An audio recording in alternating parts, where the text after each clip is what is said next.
الاول شریف گزر رہا ہے، اس کا ہر دن قیمتی ہے۔ نیت درست ہو جائے تو انسان کا ہر لمحہ قیمتی ہو جاتا ہے۔ میرے اور آپ کے آقا علیہ الصلوۃ والسلام کی تشریف آوری ہم سب کے لیے اتنا بڑا انعام ہے، اس مالک کا، اس کا جس کا جتنا شکر ادا کریں وہ کم ہے۔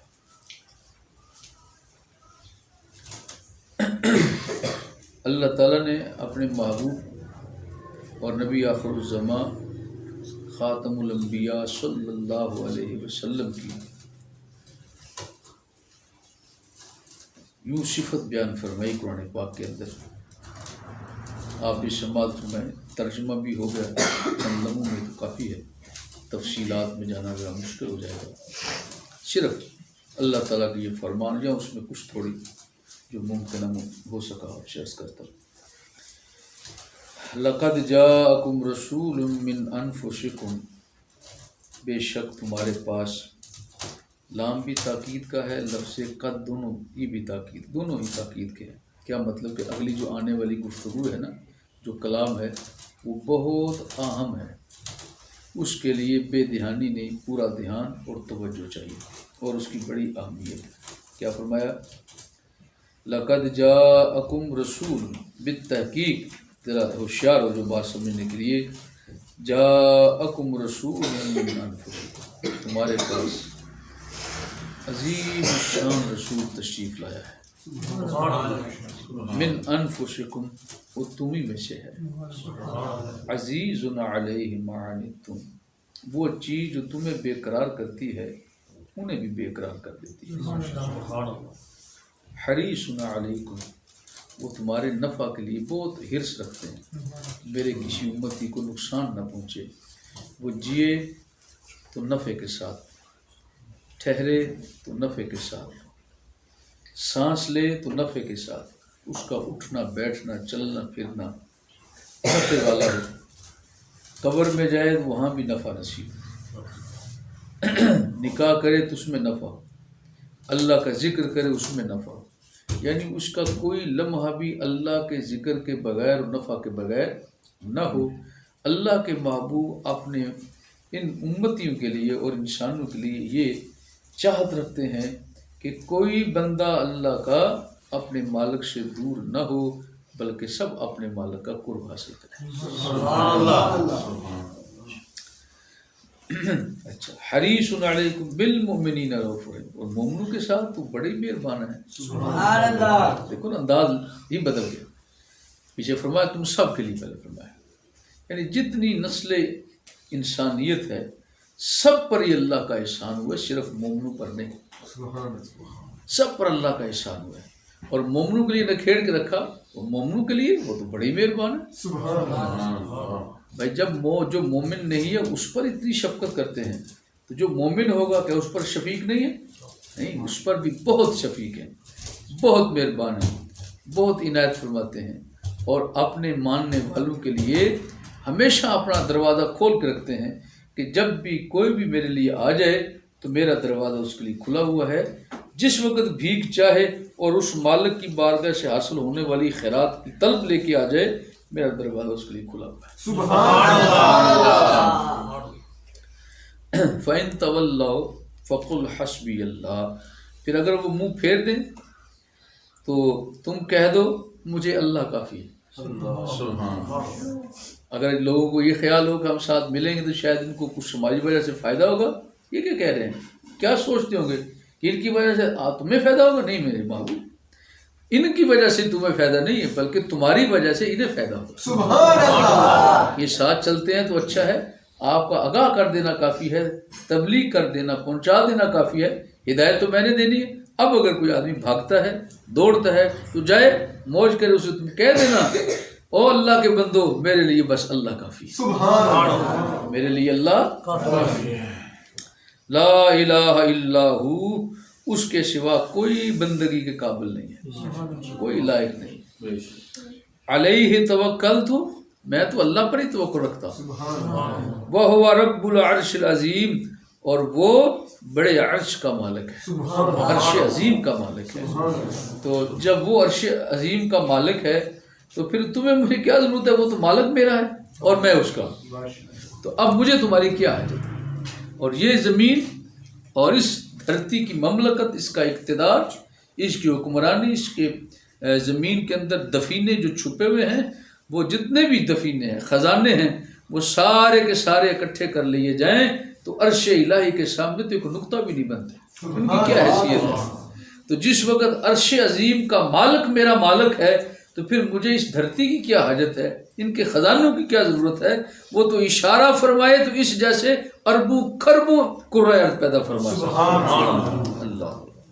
اور دوسری جگہ اپنے معبود کی صفت یوں بیان فرمایا یا ایھا النبی، اے نبی، انا ارسلناک شاہدا ومبشرا ونذیرا، ہم نے آپ کو رسول بنایا ہے اپنا، ہم نے آپ کو اپنا رسول بنایا ہے، اور رسول بھی اس شان کا ہے کہ وہ گواہ بھی ہے، شاہد بھی ہے، ومبشرا، اور جنت کی بشارتیں بھی عطا فرمانے والا ہے، ونذیرا، اور نقصان ہونے سے پہلے نقصان سے آگاہ کرنے والا بھی ہے، وداعیا الی اللہ، اور اللہ کی طرف بلانے والا ہے،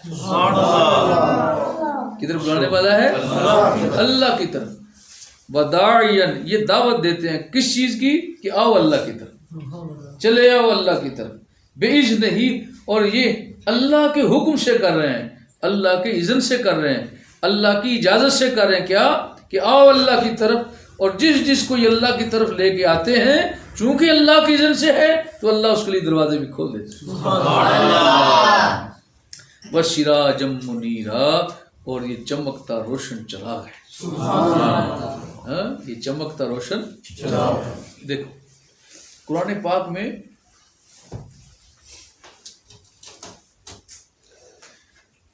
سراجا وہاجا ایک لفظ جگہ ارشاد فرمایا سورج کے لیے کہ وہ کیا ہے؟ دمکتا ہے، منیر روشن، ایسا روشن ہے کہ خود بھی روشن ہے اور جو اس کے ساتھ لگ جائے اس کو بھی روشن کر دیتا ہے، ایسا روشن ہے جو خود بھی روشن ہے اور جو اس کے ساتھ لگ جائے اس کو بھی روشن کر دیتا ہے۔ اللہ اکبر، اللہ اکبر۔ جس وقت میرے اور آپ کے آقا علیہ السلام کی دنیا میں جلوہ گری ہوئی، آپ تشریف لائے تو آپ کی والدہ محترمہ طیبہ طاہرہ ساجدہ آپ فرماتی ہیں کہ میرے وجود سے ایک وجود خارج ہوا، لیکن میں نے دیکھا خارج منی نور، میرے بطن سے نور خارج ہوا، میرے بطن سے نور خارج ہوا ہے، اور بس وہ خارج ہو گیا۔ وہ جو لوگ سمجھتے ہیں کہ خواتین کو ولادت کے وقت ایک اذیت سے گزرنا پڑتا ہے، مجھے اللہ کی عزت کی قسم ہے مجھے وہ تکلیف نہیں ہوئی، بڑے سکون کے ساتھ یہ نور خارج ہو گئے۔ کیا مطلب یہ تھا یہ آنے والا وجود ایسا وجود ہے پوری کائنات کے لیے، یہ تکلیف دینے نہیں آیا، یہ لوگوں کی تکلیفیں رفع کرنے کے لیے۔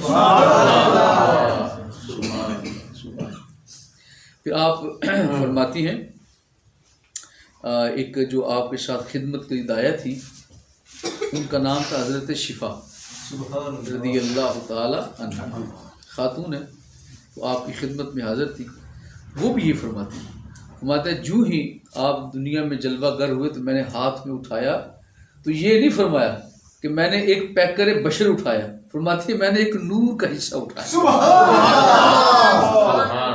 یعنی سرکار کا وجود اس طرح نورانی اور چمکدار تھا کہ اس وجود سے ہر سمت نورانیت ہی چھن چھن کے نکل رہی تھی۔ اب میں اس وجود کو کیا بولوں، کیونکہ میں نے اور وجود بھی دیکھے ہیں، کوئی اس جیسا وجود نظر نہیں آیا۔ لوگوں کے ہاں پیدا ہونے والے بچے پیکر خاکی ہوتے ہیں اور ان کے وجود سے سوائے بو کے کچھ محسوس نہیں ہوتا، لیکن میں کہتی ہوں اللہ تعالیٰ نے اپنے اس محبوب کے وجود کو جب دنیا میں ظاہر فرمایا، اس وقت رسول اللہ صلی اللہ علیہ وسلم کے وجود سے بو کا تصور بھی غلط ہے، حضور کے وجود سے خوشبو کے حلے آ رہے.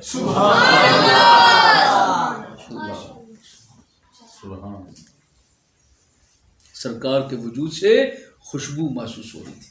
اور پھر اس خوشبو کا حال کیا تھا؟ اللہ اکبر. صحابہ کرام رضوان اللہ تعالی اجمعین فرماتے ہیں کہ جب کبھی ہمیں کہیں حضور کو تلاش کرنا ہوتا تھا نا، اللہ کے محبوب کو تلاش کرنا ہوتا تھا اور ہمیں مل نہیں رہے ہوتے تھے، تو ہم کیا کرتے تھے؟ ہمارے دل و دماغ میں ایک ہی بات تھی کہ حضور کو تلاش کرنا کوئی مشکل نہیں ہے، بڑا آسان ہے. کیسے؟ ایک سید ام المومنین عائشہ صدیقہ رضی اللہ تعالیٰ عنہ کے پاس کچھ صاحب آئے، آپ کہنے لگے کہ اللہ کے محبوب گھر پر ہیں، اللہ کے رسول سے ملاقات ہو جائے گی. آپ نے ارشاد فرمایا وہ تو گھر پر تشریف فرما نہیں ہے اللہ کے رسول، وہ تو تشریف لے گئے ہیں. تو وہ کہنے لگا کہ میں ان کو کیسے تلاش کروں گا، وہ کہاں ہوں گے؟ فرمایا مجھے تو نہیں پتہ وہ کہاں ہوں گے، لیکن یہ ہے کہ انہیں تلاش کیا جا سکتا ہے. میں نے عرض کیا وہ کیسے تلاش کریں گے؟ آپ کو پتہ بھی نہیں ہے کہاں گئے ہیں. میں ہاں پتہ تو نہیں ہے مجھے، لیکن ایک پتہ ہے کہ انہیں تلاش کرنا بڑا آسان. کہا جی بتائیے پھر کیسے تلاش کروں؟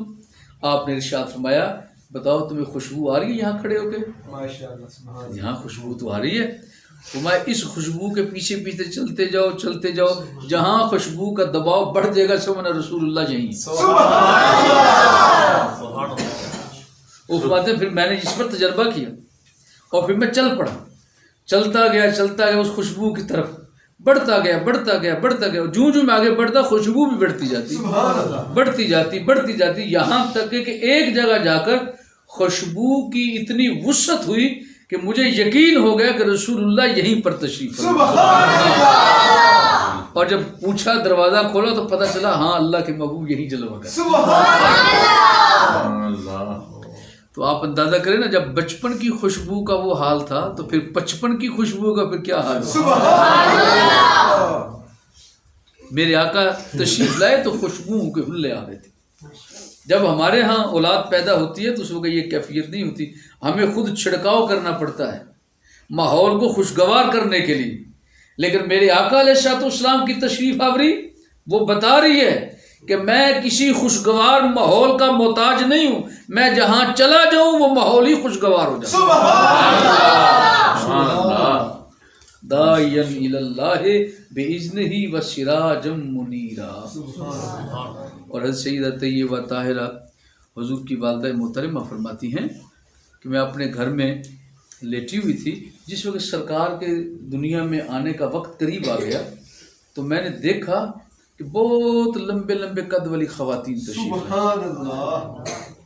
تو میں حیران تھی بھی یہ کون سی خواتین ہیں، اور میں بالکل کھلی آنکھوں سے دیکھ رہی تھی، یہ نہیں بند آنکھوں سے، کھلی آنکھوں سے دیکھ رہی تھی کہ لمبے لمبے قد والی خواتین تشریف لائی ہیں. حضور کے جو ننہال ہے نا، یعنی حضرت سیدہ طیبہ طاہرہ آپ کی والدہ محترمہ، وہ اور آپ کے والد صاحب اور پورا خاندان وہ درمیانے قد کے ہیں. تو آپ نے ان کے قدوں سے اندازہ کیا کہ میرے جو سسرال کے ہیں، جو میرے شوہر نامدار کی ہمشیرہ ہیں، یا اس خاندان کی جو خواتین ہیں وہ لمبے قد والی ہیں. یعنی حضرت سیدنا عبد المطلب رضی اللہ تعالیٰ کے جو خاندان ہے، اس خاندان کی جو خواتین ہیں وہ چھوٹے قد والی نہیں، درمیانے قد والی نہیں، بڑے لمبے قد والی ہیں. تو میرے دل میں خیال آیا کہ شاید یہ حضور کی پھپھیاں ہیں یا ان میں سے کوئی خواتین تشریف لائی ہیں. تو میں نے پوچھا کہ آپ کون ہیں، کدھر سے آئی ہیں؟ تو ان میں سے ایک کہنے لگی میرا نام آسیہ ہے، میں دنیا سے پردہ کر چکی ہوں. اور ایک کہنے لگی میرا نام حضرت مریم ہے، میں بھی دنیا سے پردہ کر چکی ہوں اور آج استقبال کے لیے آئے ہیں کہ اللہ کا محبوب دنیا میں تشریف سراج منیرا. تو یہ سارے نور والے لوگ وہاں پر پہنچے ہوئے، ان کو پتہ تھا کہ سارے نور کا مرکز آ رہا ہے. اللہ تعالیٰ نے آپ کو سراج منیر بنایا ہے. تو جب مالک نے بنایا ہے تو اس میں کوئی اور رائے نہیں ہے کہ وہ ایسے ہیں وہ ایسے ہیں وہ ایسے ہیں. بس جیسے رب نے بنایا ہمیں ویسے ایمان بھی لانا ہے، قبول بھی کرنا ہے اور دل و دماغ پر اسے غالب بھی کرنا ہے. آئیے ذرا تھوڑا سا آگے بڑھتے ہیں. ایک حدیث پاک میں سنا تو اس بات کو تھوڑا سا اس طرف بہتر ہو جائے. سرکار دو عالم نور مجسم صلی اللہ علیہ وسلم آپ تشریف فرمائیں. جیسے بھی آپ تشریف لائیں آپ حضرات، وہ تو کیا بات ہے، محفل پاک مجلس کا کیا کہنے، یہ تو اس کی خاک کے برابر بھی نہیں. ویسے جیسے ابھی موقع وقت گزرے گا تو اندھیرا بڑھتا جائے گا بڑھتا جائے گا بڑھتا جائے گا. اور پھر صحابہ اکرام کا حال ایسا تھا، جان نثار تھے، حضور کے محب تھے پکے اور عاشق تھے دل سے، اور سرکار کی بارگاہ میں جب بیٹھ جاتے تو جانے کو دل نہیں کرتا تھا. گھر کا سارا فکر بوجھ ختم، بیٹھے ہیں تو بیٹھے ہیں. جب تک اللہ کے محبوب نے اجازت نہیں دینی اس وقت تک اس دروازے کو چھوڑنا نہیں. اچھا کافی دیر ہوگی سرکار گفتگو فرماتے رہے، بات کرتے رہے، ان کو سمجھاتے رہے. وقت گزرتا رہا، اندھیرا بڑھتا رہا، وقت گزرتا رہا، اندھیرا بڑھتا رہا. آخر کار کچھ لوگ مدینہ پاک کے رہنے والے تھے، اللہ کے محبوب نے اجازت دی وہ اپنے اپنے گھروں کو جل لیں. وہ جب دوسرے کچھ آئے ہوئے لوگ دور کے علاقے سے آئے تھے، انہوں نے جب دیکھا باہر تو بڑا اندھیرا ہو گیا، ہم تو لیٹ ہو گئے، یہیں بیٹھے بیٹھے پتہ ہی نہیں چلا. تو تھوڑے سے چہرے پر ان کی ایک تفکر سا پیدا ہوا کہ ہم واپس کیسے جائیں گے، یہ تو بڑا مشکل سا کام ہو جائے گا ہمارے لیے. تو ادھر سوچتے سوچتے آپ کو پتہ ہے آج کل تو یہ آگے ہمارے پاس لائٹیں موجود ہیں، لالٹینیں موجود ہیں، موبائلز موجود ہیں، یا اور سرچ لائٹیں آ گئی ہیں، وہ ہم بیٹری وغیرہ استعمال کر کے رستہ تلاش کر لیتے ہیں. تو اس وقت تو یہ صورت تھی نہیں. بڑا بھی ہوتا تو کسی کے پاس دور کوئی چھوٹا سا دیا ہوگا یا لالٹین نما کچھ چیز ہوگی، اسے وہ محفوظ کر کے ساتھ لے جاتے. لیکن یہ تو اس خیال سے نہیں آئے تھے کہ ہم جائیں گے پھر رات کو واپس آئیں گے. وہ تو اللہ کا حکم ایسا ہو گیا، وہاں بیٹھے تو بیٹھے ہی رہ گئے، توجہ ہی نہیں رہی. سرکار کی باتوں میں ایسے گم ہو گئے کہ بالکل کسی شے کی فکر نہیں. اور جب جانے لگے تو اللہ کے محبوب آخر نور نبوت سے دیکھنے والے ہیں، اپنے ہر غلام کی حالت کا پتہ ہے. وہیں بیٹھے دیکھا کہ تم پریشان لگ رہے ہو، کیا بات ہے؟ عرض کی بس سرکار بات یہ ہے کہ ہم نے دور جانا ہے، رات کا وقت ہے، کہیں رستے میں کوئی یہ دندے وغیرہ نہ ہو، کوئی چیز پھاڑنے والے جانور نہ ہو، جسے خوف ہے. پھر راستے میں اندھیرا اتنا زیادہ ہے کہ ٹھوکر لگے ہیں بھی، راتیں بھی اندھیری ہیں. وہ چاندنے والی راتیں نہیں جیسے شروع کی ہوتی ہیں جی، 1 تاریخ سے لے کے 14 15 16 17 اس روشن راتیں ہوتی ہیں. اس کے بعد پھر چاند بجھنا شروع ہو جاتا ہے، بجھنے سے مطلب اس کی روشنی کم ہونا شروع ہو جاتی ہے. پھر ایک وقت آتا ہے تو بالکل سیاہ ہو جاتا ہے، اس وقت یہ سیاہ راتیں ہوتی ہیں. آخری دن وہ تھے. تو اللہ کے محبوب نے فرمایا اچھا کوئی پریشان نہ ہو، تمہارے لیے کوئی انتظام ہو جاتا ہے. سراج منیر جو ہوئے وہ میری بارگاہ میں بیٹھے اور اس ارادے میں بیٹھے اور یہ سوچ رہے ہو کہ ان کے پاس بیٹھ کر جو بارگاہ نور ہے وہاں سے ہم اندھیرے میں چلے جائیں گے. فرمایا نہیں، میں تو اندھیرا دور کرنے آیا ہوں، چاہے ظاہری ہو یا اندرونی باطنی ہو، ہر طرح کا اندھیرا میں دور کر لیتا ہوں. اللہ نے مجھے یہ نعمت عطا فرمائی ہے، سراج منیر بنا کے بھیجا ہے. عرض کی ٹھیک ہے میرے آقا، اب ہمارے لیے کیا حکم ہے؟ آپ نے فرمایا دوسری درخت سے یہ سامنے ہے، ایسی ایک ٹہنی توڑ کے لے آؤ. وہ ٹہنی لے آئے، توڑ کے پیش کر دی. اللہ کے محبوب سے پر ہاتھ لگایا، سبحان اللہ، بس ہاتھ لگانے کی دیر تھی، وہ ایسے روشن ہو گئی جیسے لالٹین ہوتی. سبحان اللہ. تمہیں یہ لے جاؤ، جیتے جیتے سے گزرنا ہے نا، تمہیں اب دقت نہیں ہوگی اندھیرے کی، یہ روشنی جہاں جائے گی نور ہی پھیلاتی جائے. سبحان اللہ. پکڑ لیا، اللہ کے محبوب کو دے دیا اور چلے گئے. حسن اتفاق دیکھیں کہ جس وقت تو تھوڑا فاصلہ طے کر چکے تو آگے 2 رستے تھے، ایک دائیں طرف ایک بائیں طرف. اب یہ دونوں ایک منزل کے والے نہیں تھے، ان نے الگ جانا تھا، دوسرے نے الگ جانا تھا. اب سوچ میں پڑ کے ٹہنی ایک ہے، اب ہم ایک ہی لے جا سکتا، دوسرا تو لے جا نہیں سکتا. اب کیا کریں؟ اب سوچ میں پڑ گئے کیا کریں.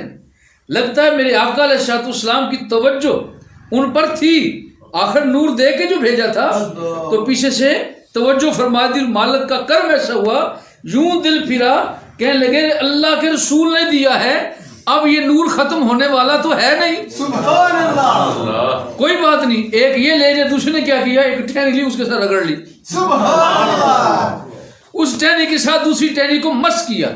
جو ہی اس ٹہنی کو اس ٹہنی کے ساتھ مس کیا، وہ جو پہلی ٹہنی رسول اللہ صلی اللہ علیہ وسلم نے اپنا ہاتھ لگا کے عطا کی تھی وہ اپنی جگہ برقرار، یہ ساتھ لگائی تو یہ بھی اسی طرح روشن ہو گئی. جی سراج منیرا. اچھا وہ ادھر لے کے چلے گئے, یہ ادھر لے کے چلے گئے, اور دونوں جب گھر پہنچے تو وہ حیران ہو گئے, کہنے لگے اس وقت تم کدھر آ گئے ہو؟ اندھیرا تھا راستے میں, تمہارے پاس روشنی کا کوئی انتظام نہیں تھا, تم کیسے آئے؟ کہا ہم نور کی بارگاہ میں گئے تھے جہاں سے ہر ایک روشنی مل جاتی ہے. یہ دیکھو اللہ کے رسول نے ہمیں یہ ٹہنی عطا فرمائی, اور جب سے ہاتھ لگایا ہے ابھی تک روشنی ختم نہیں ہوئی, وہاں سے چلے ہیں یہاں تک, سارے رستے کو یہی روشن کرتے ہیں. الحمدللہ اللہ تعالیٰ کا فضل و احسان ہے کہ مالک نے ہمیں وہ محبوب عطا فرمایا ہے جس کی بے شمار صفتیں اور شانیں ہم تو نہ گن سکتے ہیں نہ ان کو سمجھ سکتے ہیں. بس جو رب نے انہیں عطا فرمایا ہم اسے قبول کرتے ہیں. بالکل صحیح, الحمدللہ ہمارے لیے خوش نصیبی ہے, شکرانے کا وقت ہے کہ ہم اللہ کی بارگاہ میں شکر ادا کریں کہ مالک نے ہمیں ایسا عظیم عطا فرمایا. وما علیہ الا البلاغ.